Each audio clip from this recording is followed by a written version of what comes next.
Voilà, le titre de mon message, il est assez simple, à ceux qui sont prêts à écouter. Est-ce qu'il y en a dans cette salle? Pour les autres, passez votre chemin. Oui, c'est un peu le titre, avec toujours, comme vous voyez, la boussole et les petits trucs qui nous montrent qu'on a besoin aussi de trouver une direction. Et c'est vrai, depuis le début de l'année, on a vu que la parole de Dieu est notre guide, notre boussole, qui nous mène aussi à travers les épreuves qu'on peut vivre et qui sont là. C'est vrai, ça fait partie de la vie, des épreuves. Cette parole de Dieu transforme nos cœurs, nous appelle aussi à agir selon la volonté de Dieu.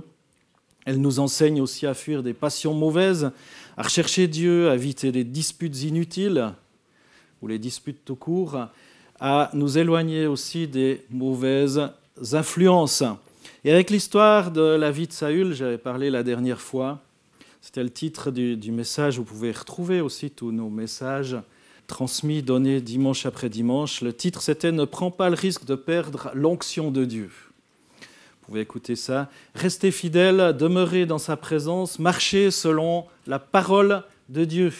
Et on vient de terminer l'évangile de Marc. Pour ceux qui participent à cette lecture qu'on poursuit semaine après semaine, on vient de terminer l'évangile de Marc dans la lecture suivie qu'on fait cette année. Donc c'est assez intéressant de lire Matthieu. Après, on relit un petit peu les mêmes histoires avec Marc et ça continue avec Luc et vous verrez avec Jean plus tard. Mais on a déjà débuté Luc chapitre 1. Et dans cette lecture suivie, on a terminé Marc. Et cette parole qu'on veut lire régulièrement façonne nos vies, nous prépare à vivre une vie juste, en accord avec la volonté de Dieu.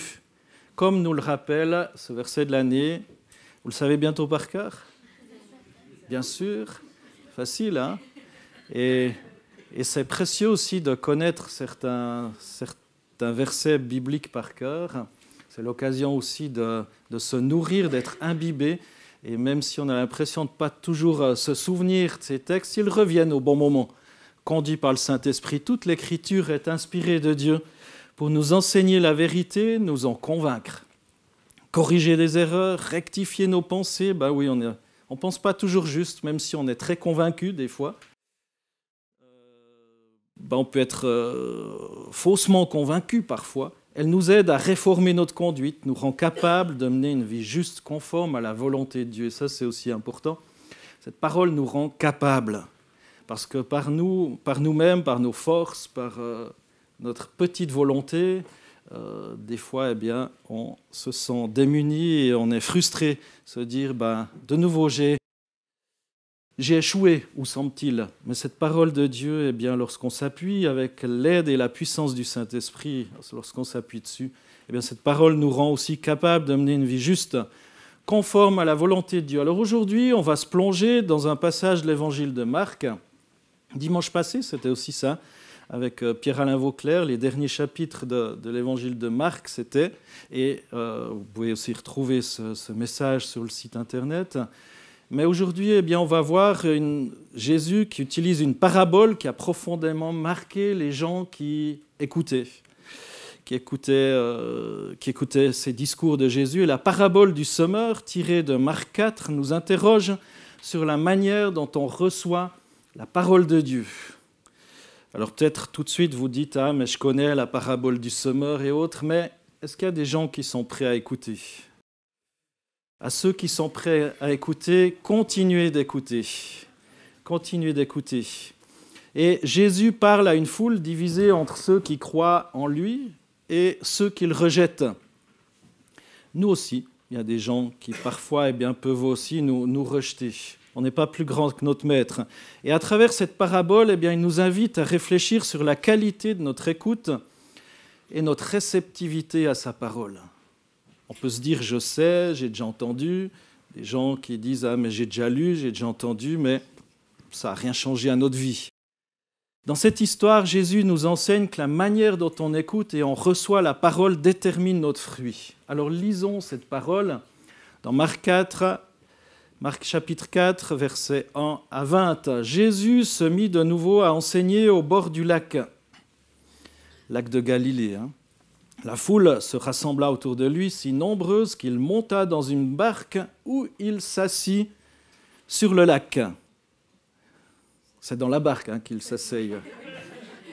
Jésus avait la possibilité de marcher sur l'eau, donc il pouvait s'asseoir sur l'eau, mais là, il y avait une barque où il s'assit sur le lac. Toute la foule était à terre sur le rivage.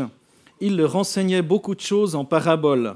Il leur disait dans son enseignement, « Écoutez, un semeur sortit pour semer. » C'est intéressant, les détails. Jésus qui monte dans une barque puis qui s'asseye.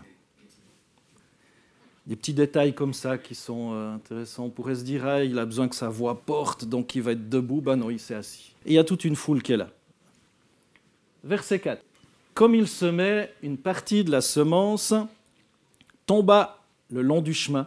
Les oiseaux vinrent et la mangèrent. Une autre partie tomba dans le sol pierreux, où elle n'avait pas beaucoup de terre. Elle leva aussitôt parce qu'elle ne trouva pas un terrain profond.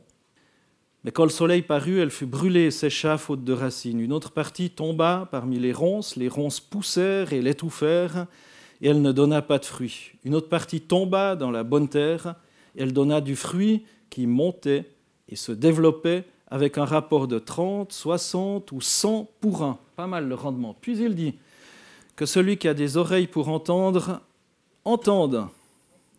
Intéressant comme phrase. Lorsqu'il fut seul avec eux, ceux qui l'entouraient avec les 12 l'interrogèrent sur cette parabole. Il leur dit, c'est à vous qu'il a été donné de connaître le mystère du royaume de Dieu. Mais pour ceux qui sont à l'extérieur, tout est présenté en parabole afin qu'en regardant, ils regardent et ne voient pas, qu'en entendant, ils entendent et ne comprennent pas, de peur qu'ils ne se convertissent et que leurs péchés ne soient pardonnés. C'est une citation d'Ésaïe 6, versets 9 à 10. Verset 13, il leur dit encore, « Vous ne comprenez pas cette parabole. Comment donc comprenez-vous toutes les autres ?» Comprendrez-vous toutes les autres, pardon. Le semeur sème la parole. Certains sont le long du chemin où la parole est semée. Dès qu'ils l'ont entendue, Satan vient et enlève la parole qui a été semée en eux. De même, d'autres reçoivent la semence dans le sol pierreux. Quand ils entendent la parole, ils l'acceptent aussitôt avec joie. Mais ils n'ont pas de racine en eux-mêmes, ils sont les hommes d'un moment. Et dès que surviennent les difficultés ou la persécution à cause de la parole, ils trébuchent. D'autres, encore, reçoivent la semence parmi les ronces. Ils entendent la parole, mais les préoccupations de ce monde, l'attrait trompeur des richesses et les passions en tout genre pénètrent en eux, étouffent la parole et la rendent infructueuse. D'autres, enfin, reçoivent la semence dans la bonne terre. Ce sont ceux qui entendent la parole, l'accueillent et portent du fruit, avec un rapport de 30, 60 ou 100 pour 1. Donc il y a déjà la parabole du semeur et après l'explication où on voit tout de suite que cette semence, c'est la parole de Dieu. Ce matin, on va parler d'écouter, on va parler des terrains, on va parler des semeurs. C'est ces choses qu'on a vues dans ce texte déjà. À ceux qui sont prêts à écouter. À ceux qui sont prêts à écouter. La parole de Dieu agit comme une semence semée dans différents types de terrains, représentant différents types de cœurs. La parole. Certains cœurs sont prêts à recevoir cette semence et à la faire fructifier, tandis que d'autres la rejettent ou la laissent se faner sous les distractions du monde. Jésus nous invite à écouter, au verset 3. Écoutez, un semeur sorti pour semer. Et au verset 9, il appuie encore ça, que celui qui a des oreilles pour entendre, entende. Cette écoute, ce n'est pas simplement un acte passif, c'est un appel à prêter attention, à réfléchir, à appliquer la parole de Dieu dans notre vie quotidienne, tous les jours. Alors, on peut être dans cette écoute où on dit dans notre tête, cause toujours, tu m'intéresses. Ça rentre dans une oreille, ça ressort par l'autre. Là, vous aurez compris, c'est une écoute vraiment où on cherche à appliquer aussi, à appliquer ce qui nous est dit, cet enseignement. À travers cette parabole, on est confronté aux questions suivantes. Quelle sorte de terre sommes-nous ? Il y a ces 4 terrains. La même graine, hein, mais 4 terrains différents. Quelle sorte de terre est-ce qu'on est aujourd'hui ? Sommes-nous prêts à laisser la parole de Dieu transformer nos vies, ou bien est-ce qu'on laisse les distractions du monde étouffer cette semence céleste ? On a entendu, puis après, tu vois, il y a les choses de la vie qui sont venues, il y a les difficultés, et puis on y croit, mais on n'y croit plus trop. Les soucis, les distractions, où j'ai plus trop le temps, je suis tellement occupé, il y a tellement de choses à faire dans ma vie que je prendrai le temps lorsque ça sera le moment. Parfois, c'est trop tard. Rappelons-nous que Jésus enseigne par des paraboles pour séparer ceux qui ont des oreilles pour entendre de ceux qui ne veulent pas écouter. Finalement, c'est ça. C'est ceux qui ne veulent pas écouter, ils ne comprendront pas. Il ne suffit pas simplement d'être dans la foule, d'entendre la parole comme ce matin. Il faut que cette parole ait un impact profond sur notre vie. On peut prêcher tout ce qu'on veut du haut de la chair, de la scène. On peut même essayer d'être drôle, de faire un petit peu d'humour et autres. Peut-être ça va vous faire rire. Vous aurez l'impression d'avoir passé un bon moment, mais ça n'aura peut-être pas forcément changé votre vie. Aujourd'hui, comme les disciples de Jésus, on est appelé à écouter attentivement et à réfléchir sur ce qu'on fait de cette parole, sur ce qu'on fait. On doit se poser la question aussi, qu'est-ce qu'on va en faire ? Qu'est-ce que vous allez faire de cette parole qui est annoncée ce matin ? Peut-être vous dites, mais j'ai déjà entendu. Ok, mais est-ce qu'il y a des choses qu'on peut appliquer à notre vie ? Et ça, c'est à chacun d'y répondre. Qu'est-ce que je peux appliquer ? Est-ce que cette parole va transformer ma vie ? Ou bien est-ce qu'elle va rester sans effet, comme une semence tombée dans une terre stérile ? À chacun aussi de voir. C'est comme si on regarde un match de foot, c'est très improbable pour moi, mais ou une course de ski, ça c'est déjà beaucoup plus probable. Et cette course ou ce match, s'il nous plaît beaucoup, on va crier notre joie, super.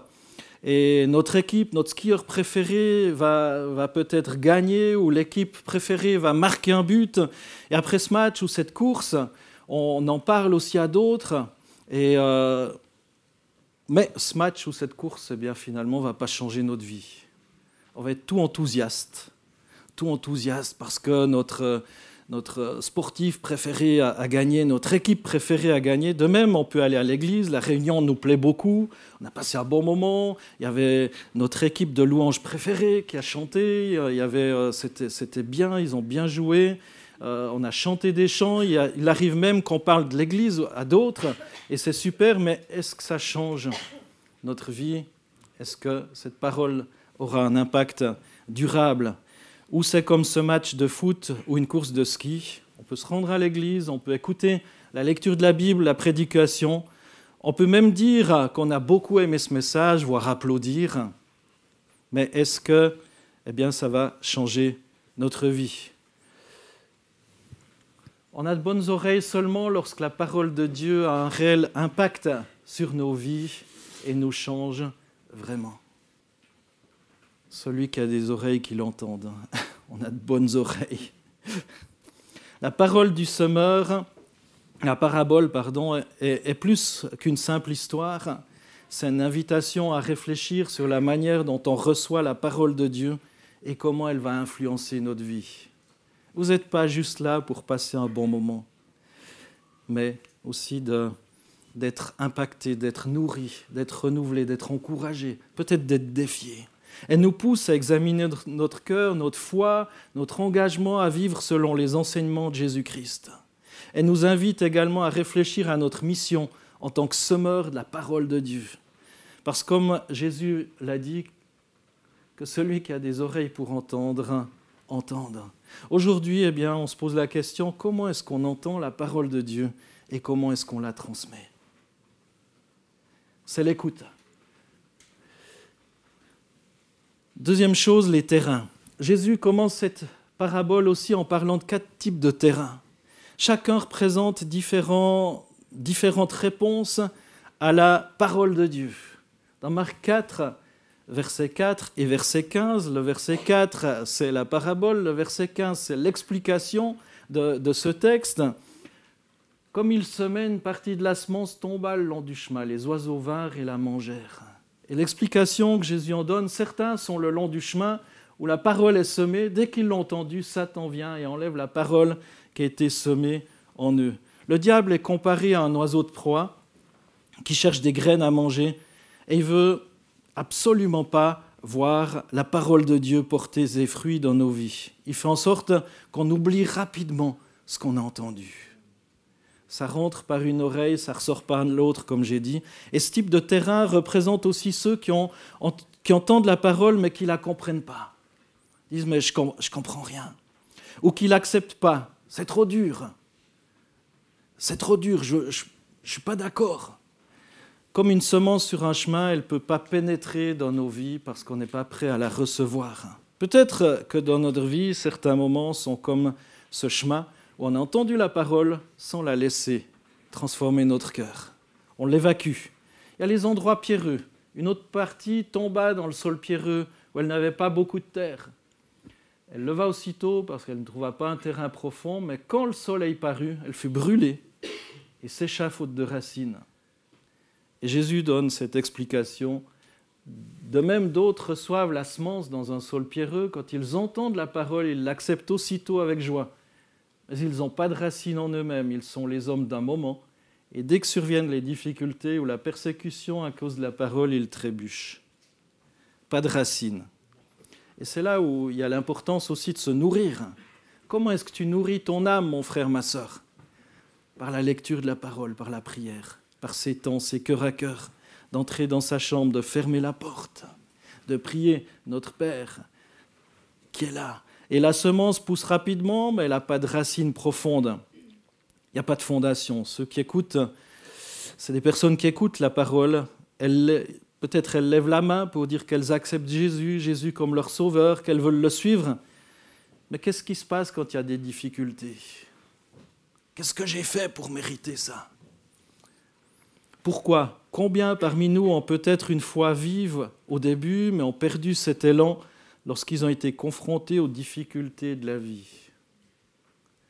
Ou peut-être on vous a prêché un faux évangile, on va vous dire « Viens Jésus, il n'y aura plus de problème. Si tu es à Jésus, tu dois être toujours en bonne santé. Si tu es à Jésus, tes finances seront parfaites. » Mais ça vous fait rire, mais on entend ça, ou parfois, lorsque des gens ne sont pas encore guéris, j'aime bien dire ne sont pas encore guéris, on va leur dire « tu manques de foi ». Ils vont se sentir rejetés. Faisons attention aux faux évangiles. Faisons attention. Faisons attention. Ne soyons pas des amis de Job, mais continuons de prêcher. Eh bien oui, la victoire de Jésus-Christ à la croix, ce tout est accompli. Prêchons sa guérison, évidemment, mais prêchons aussi la vérité. La vérité.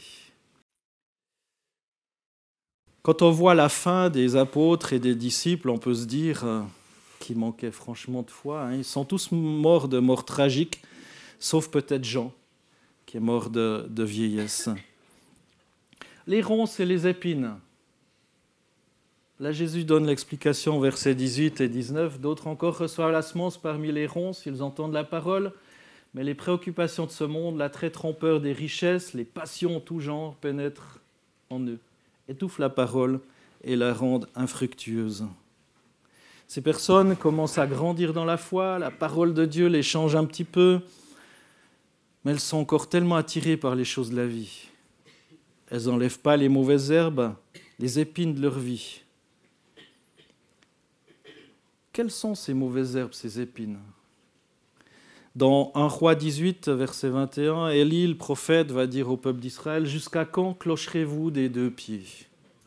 Si c'est Dieu, allez vers Dieu. Si c'est Baal, allez vers Baal. Baal qui était une idole, pas la ville, mais Baal... Jusqu'à quand clocherez-vous des deux pieds ? Et là aussi, il y a la nécessité de se dire on est avec Dieu ou contre Dieu, on ne peut pas être un peu avec Dieu. Et si on laisse des mauvaises herbes, des choses, ça va reprendre le dessus, petit à petit. Au début, on peut être tout feu, tout flamme, et petit à petit, il y a d'autres choses, d'autres préoccupations. On va commencer Je ne dis pas que tout est mauvais, c'est pas ça, mais ça peut vite reprendre le dessus. Le texte est suffisamment parlant. L'attrait des richesses, peut-être du confort, d'autres choses. Tout n'est pas mauvais, mais à chacun de s'examiner. Dernier terrain, la bonne terre. Une autre partie tomba dans la bonne terre, et c'est Jésus qui dit « D'autres enfin reçoivent la semence dans la bonne terre. Ce sont ceux qui entendent la parole, l'accueillent et portent du fruit, avec un rapport de 30, 60, 100 pour 1. » C'est pas mal, hein? On reçoit la parole avec un cœur ouvert, on la comprend, on l'accepte, on porte du fruit, une vie transformée par la parole de Dieu, par son esprit, une vie qui reflète l'amour, la foi, l'obéissance à Dieu.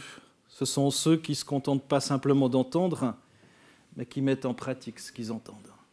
Essayez de mettre en pratique ce qu'ils entendent. Ils produisent une récolte abondante pour Dieu, les questions pour nous, qui recevons cette semence aujourd'hui. Est-ce qu'on est cette bonne terre qui permet à la parole de Dieu de porter du fruit dans nos vies? Et si, peut-être on doute ou on se dit peut-être non, il ne faut pas être désespéré. Il faut dire, Seigneur Jésus, maintenant j'ai envie d'être cette bonne terre. J'ai envie d'être cette bonne terre, transforme ma vie. Que plus jamais j'entende la parole de Dieu, puis que ça... Voilà, j'apporte juste une appréciation, si c'était bien, si la personne m'a fait rire, si j'ai passé un bon moment, ou si ça me convenait, si ça allait dans le sens de ma pensée. Et si ça ne va pas dans le sens de ma pensée, ça me dérange, donc c'est forcément faux. Non, pas forcément.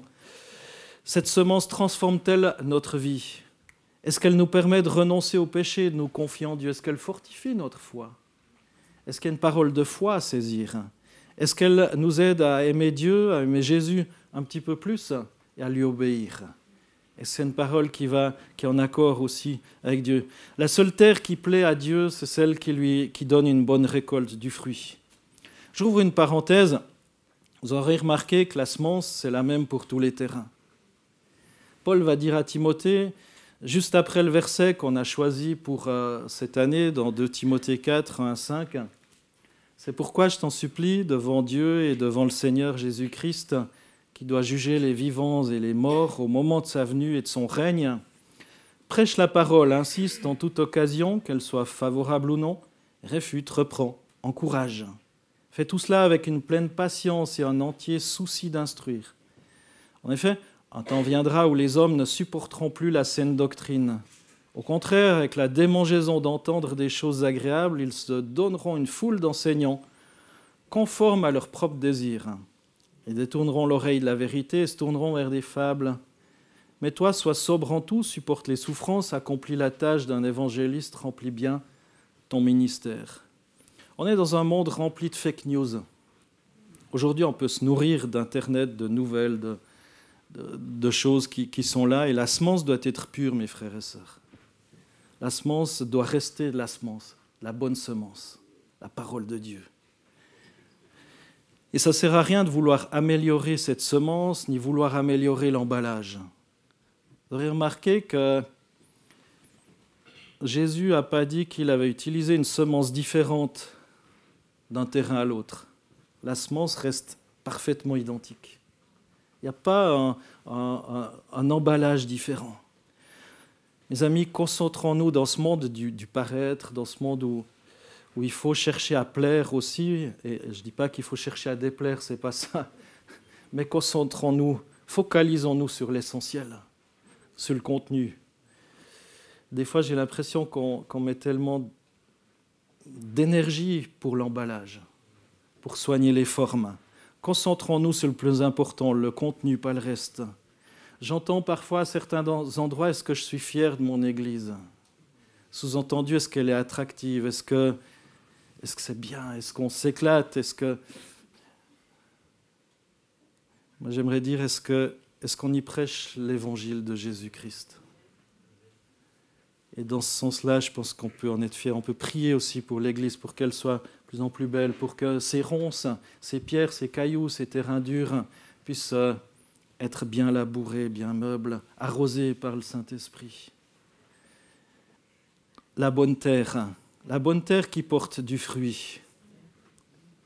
Est-ce qu'on est passionné par la parole de Dieu? Les semeurs. Cette parole ne concerne pas seulement ceux qui reçoivent la parole, elle s'adresse aussi à ceux qui la sèment. Jésus enseigne à ses disciples comment être fidèles dans l'annonce de la parole de Dieu. Seuls quelques-uns seront sauvés. Jésus nous rappelle que beaucoup entendront la parole, mais peu la laisseront transformer leur vie. Soyons pas découragés si on voit des gens qui entendent la parole et qui ne changent pas. Déjà du temps de Jésus, il en parle. Un quart, c'est pas beaucoup, mais c'est déjà pas mal. Même Jésus, qui a prêché à des foules immenses, a vu peu de personnes répondre véritablement à son appel. La mission du semeur est de semer fidèlement sans se laisser abattre par des résultats immédiats. On est dans un monde où il faut des résultats. Il faut des bonus. Les actions doivent rapporter. Si elles ne rapportent pas, on vire tout un tas d'employés pour que ça rapporte un peu plus. On est dans un monde où on veut voir du résultat, du fruit. Mais là, Jésus nous dit sème, sème, sème. Et avec cette promesse que la moisson sera abondante. Jésus nous rassure. D'autres, enfin, reçoivent la semence dans de la bonne terre. Ce sont ceux qui entendent la parole, l'accueillent, portent du fruit, avec un rapport de 30, 60, 100 pour 1. Jésus nous rassure que malgré les difficultés, les échecs apparents, la récolte sera grande. Seule la bonne terre a donné une récolte, mais cette terre a donné une grande récolte. Et ça signifie que même si seulement une personne devenait un vrai chrétien, sa vie porterait beaucoup de fruits. Continuons de semer. Semer la parole de Dieu, ce n'est pas facile. On a parfois de grandes déceptions. Mais on ne doit pas se décourager. Parce qu'à la fin, il y aura une grande moisson. Et ça ne nous appartient pas. Ça appartient à Jésus. Alors, je vais conclure. Cette parabole du semeur, c'est plus qu'une simple histoire. C'est une invitation à réfléchir sur la manière dont on reçoit. Qu'est-ce que vous allez faire de ça? Comment est-ce que ça va peut-être influencer votre vie, ma vie? Est-ce qu'elle nous pousse à examiner notre cœur, notre foi, notre engagement à vivre selon les enseignements de Jésus? Est-ce qu'elle nous invite à réfléchir à notre mission en tant que semeur de cette parole? Parce que comme Jésus l'a dit, que celui qui a des oreilles pour entendre, entende. Comment est-ce qu'on entend la parole de Dieu? On a de bonnes oreilles seulement lorsque la parole de Dieu a un réel impact sur nos vies et nous change vraiment. Est-ce que ça a un impact? Est-ce que cette parole a encore un impact? Ou est-ce que je l'ai lue tellement de fois que ça ne me touche plus? Comme quand on reçoit un cadeau, je ne sais pas, des fois, maintenant on peut recevoir des cadeaux, où les enfants reçoivent beaucoup de cadeaux. Au début, il y a cet enthousiasme, ce truc, puis finalement, ils reçoivent tellement de cadeaux que, bof, ça réjouit notre cœur un jour ou un demi-jour. Puis après, on a besoin d'autre chose. Est-ce qu'on s'enthousiasme encore avec cette parole? Est-ce qu'elle est encore vivante? Quelle terre est-ce que je suis? Suis-je une terre où la parole de Dieu peut vraiment prendre racine, porter du fruit? Ou bien est-ce qu'elle est étouffée par les distractions de ce monde, les soucis? Et est-ce que je suis aussi, et parce que c'est aussi une autre partie bien de cette parabole, est-ce que je suis un semeur fidèle? Jésus nous appelle à être fidèles dans notre rôle de semeur, pas se laisser décourager, parce que Dieu est celui qui fait croître ce qu'on sème. Amen. Galates 6:9. Pour terminer, ne nous lassons pas de faire le bien, car nous moissonnerons au temps convenable si nous ne nous relâchons pas. Ne nous lassons pas de faire le bien, mes frères et sœurs. Gloire à Dieu. Réfléchissons un petit moment sur cette parole que j'ai essayé de vous transmettre le plus fidèlement selon ce que le Saint-Esprit a déposé sur mon cœur. Réfléchissez à ce que vous avez entendu maintenant, à ces différents terrains, peut-être les ronces, les racines, les pierres, les cailloux, les difficultés. Réfléchissez, non pas pour être découragé, mais pour dire, mais aujourd'hui j'ai envie d'être de la bonne terre, ou de devenir de la bonne terre, d'enlever certaines ronces, certaines choses qui encombrent trop ma vie, des mauvaises herbes, des cailloux, des épines, qui prennent plus de place que Jésus dans ma vie. Le but de la parole, ce n'est pas de vous rendre dépressif, ni de vous décourager, bien au contraire. Si c'est ça, laissez ça de côté. Venez à Jésus, trouvez la grâce. Entrez dans la grâce. Entrez dans la bénédiction du pardon. C'est important. La parole de Dieu, elle n'est pas là pour nous accuser, mais pour nous pousser à progresser. Réfléchissons juste à ça un petit moment.